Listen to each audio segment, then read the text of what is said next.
Orman Bayrakı'nın neresi? Olmuş. İçeri. Onu düz getirmiyor. Nasıl bir kadar tutuyor? Yavrum bu yerine gel. Şuradan oraya kaldı. Bu çocuk %70 çocuk. Kaynana gelip yılana kadar hiçbir şey anası pıt bulamadı. Ağlaya yanmış. Doya doya yanmış. Ya bu kimi çekeceksiniz buraya? Benim. Ayıralım. Oradan ayırırsınız. Arkadaşlar onu da alsın. Gel kardeşim. Vallahi. Ya buraya yoğun bir daha bir.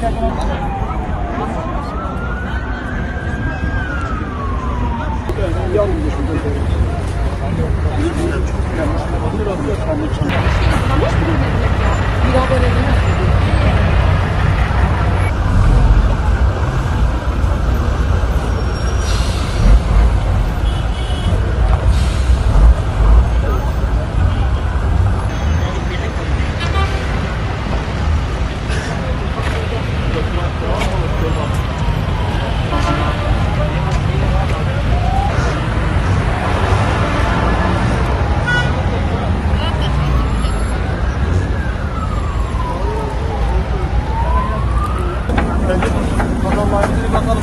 Neyse. Abi. Hocam. Hocam. Şimdi abi diyor ki kim diyor? Çorbamız var diyor. Size ben de şu kalan. Abi çok şahane olur. Değil mi?